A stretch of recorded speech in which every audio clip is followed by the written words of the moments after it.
Hujan mengguyur deras malam itu. Angin menusuk tulang, menggoyang pohon mangga di depan rumah kecil berdinding papan milik Bu Sulastri. Dari luar, rumah itu tampak remang. Lampu pijar 5 watt di teras hanya mampu menembus gelap beberapa meter saja. Di dalam, Bu Sulastri duduk sendirian di kursi bambu reot. Matanya menerawang kosong, tangannya menggenggam rosario kayu tua peninggalan almarhum suaminya. Jam dinding menunjukkan pukul 21.47 ketika suara ketukan keras memecah keheningan. Tok, tok, tok. Bukan ketukan biasa, lebih mirip hentakan marah. Bu Sulastri terkejut, nyaris menjatuhkan rosario. Siapa malam-malam begini, gumamnya. Dengan langkah pelan, ia berjalan menuju pintu. Begitu pintu dibuka, angin dingin menerpa wajahnya. Di depan berdiri 3 pria berjaket kulit hitam. Wajah mereka keras, tatapan tajam menusuk. Yang di tengah mengenakan celana coklat tua khas polisi, lengkap dengan sabuk dinas dan emblem di dada. Di bahunya tergantung map lusuh. Bu Sulastri, tanya pria itu, suaranya dingin seperti baja. Iya, saya sendiri, jawab Bu Sulastri pelan. Pria itu menatapnya dari ujung kaki sampai kepala, lalu mengeluarkan selembar kertas dari mapnya.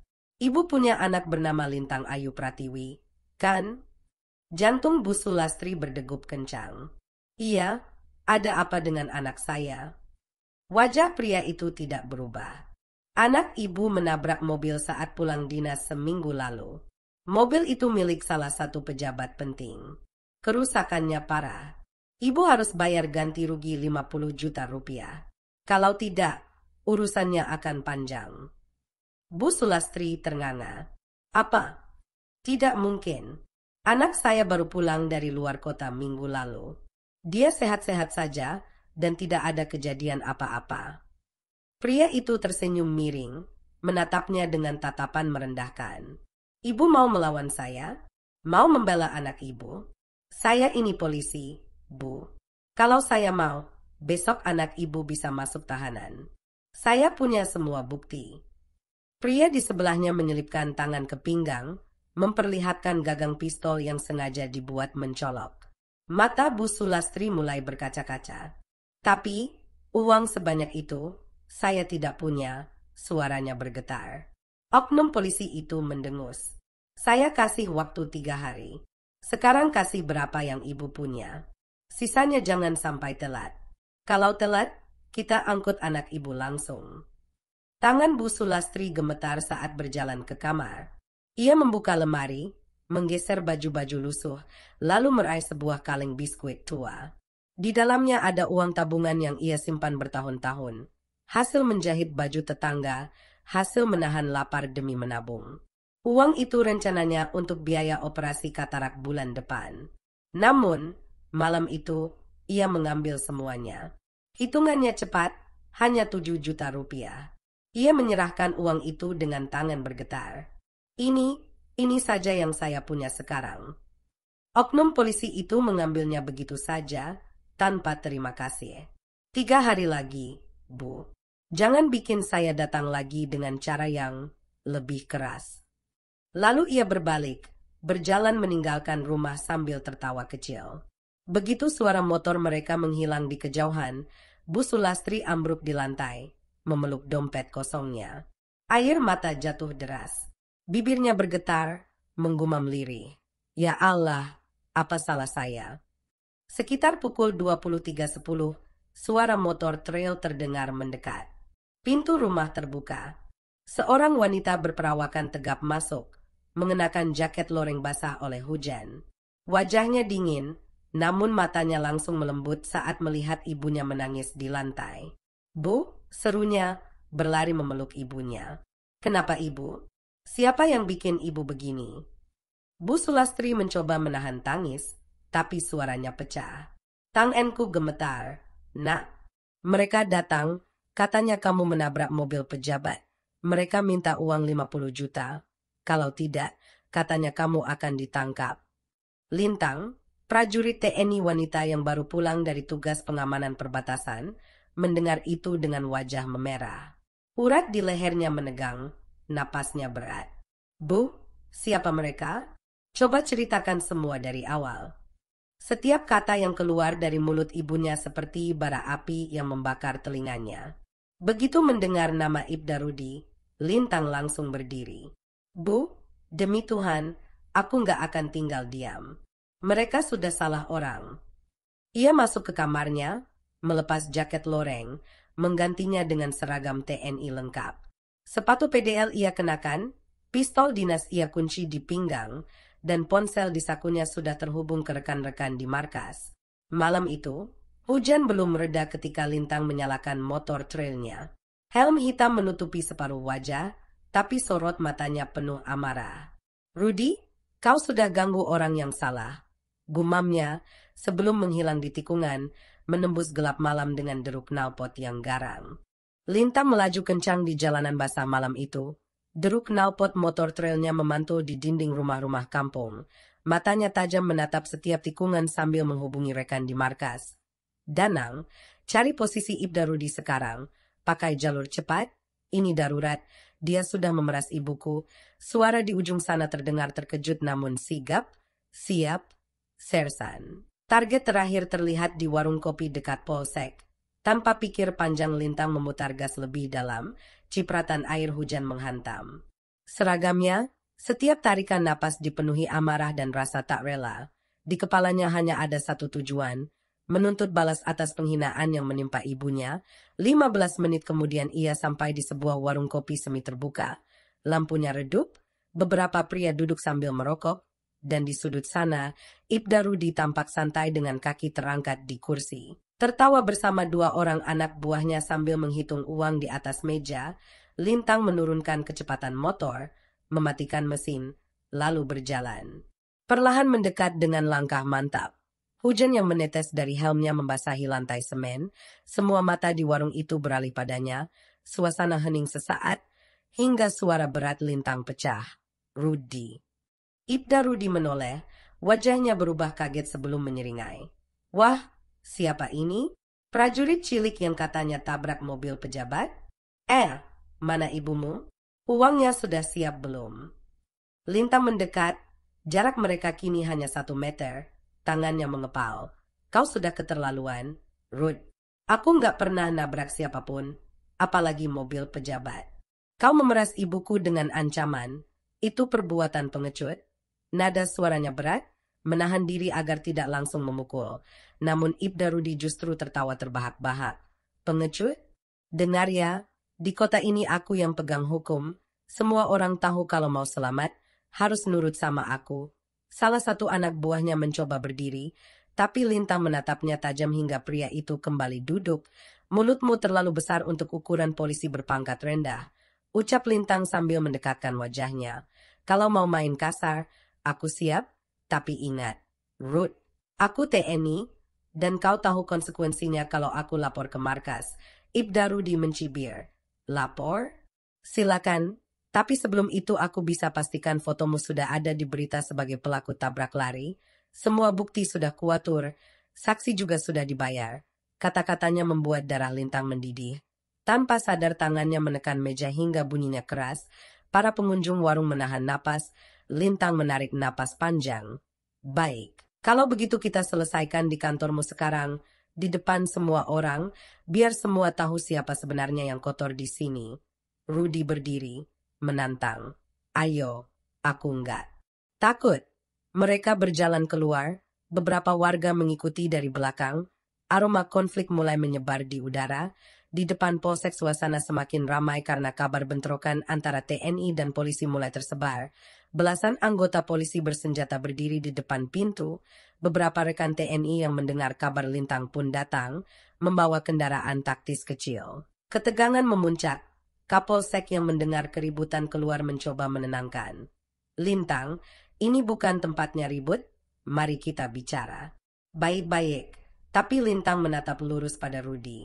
Baik-baik, waktu ibuku diancam dan diperas, di mana kalian? Sekarang aku di sini untuk memastikan pelaku dapat balasan setimpal. Suasana menjadi panas, satu langkah lagi dan bentrokan fisik besar bisa pecah, namun seorang perwira menengah TNI dari komando wilayah setempat datang cepat, memisahkan mereka. Sersan Lintang, tahan diri, kita main di meja hukum, jangan beri mereka alasan memutarbalikkan fakta.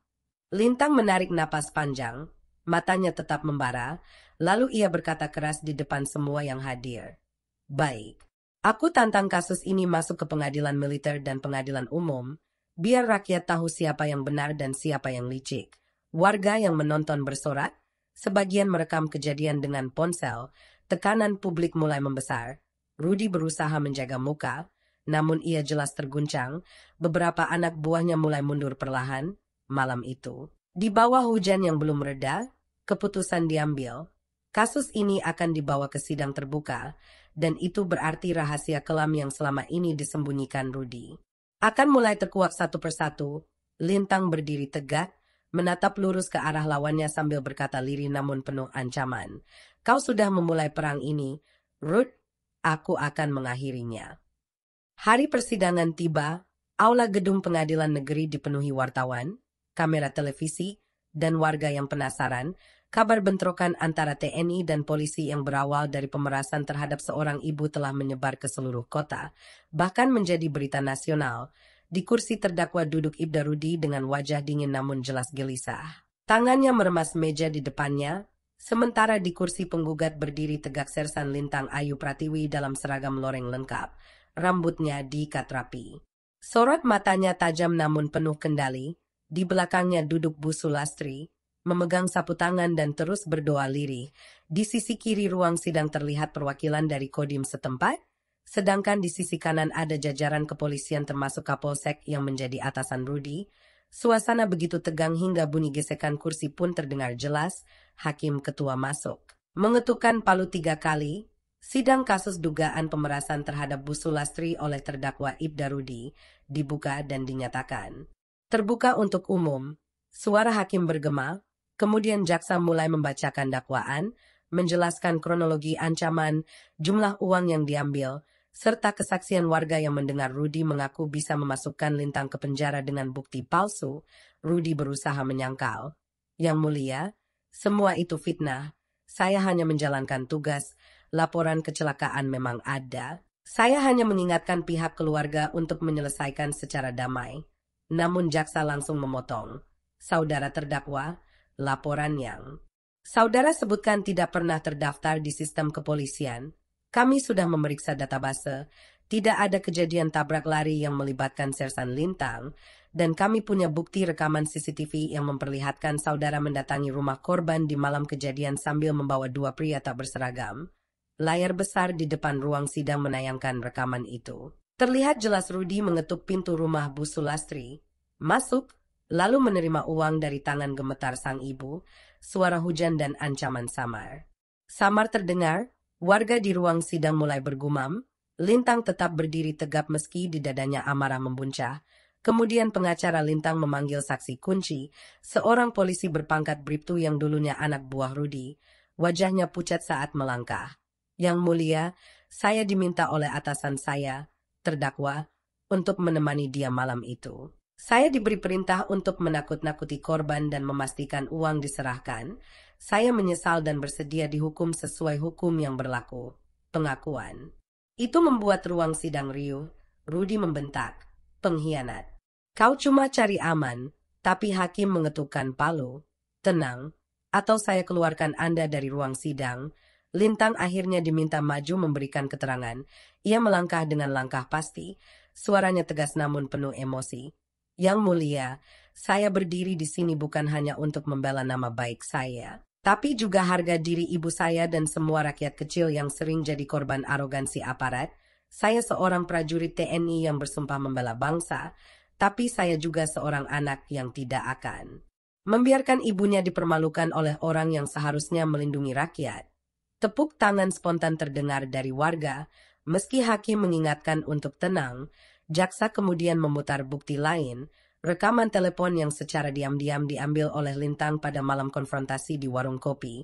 Di dalamnya terdengar jelas suara Rudy membual soal bisa mengatur berita dan saksi agar Lintang dijebloskan ke penjara. Bukti ini menjadi paku terakhir di peti pembelaannya. Wajah Rudy pucat, keringat menetes, dan pengacaranya mulai kehabisan argumen. Setelah semua saksi dan bukti disampaikan, hakim mengetukkan palu dan memulai pembacaan putusan. Berdasarkan fakta-fakta persidangan, terdakwa terbukti secara sah dan meyakinkan melakukan pemerasan dan penyalahgunaan wewenang, menjatuhkan hukuman penjara selama 7 tahun dan pencopotan jabatan dari kepolisian. Ruang sidang meledak oleh sorakan warga.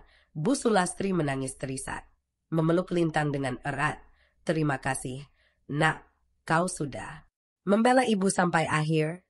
Lintang membalas pelukan itu. Matanya menatap ke arah Rudi yang digiring keluar oleh petugas. Tatapan mereka bertemu sejenak. Rudi menunduk, tak lagi punya keberanian untuk menantang. Di luar gedung, wartawan mengepung Lintang, bertanya apa yang membuatnya berani melawan aparat lain di muka hukum. Lintang menjawab singkat namun menggetarkan.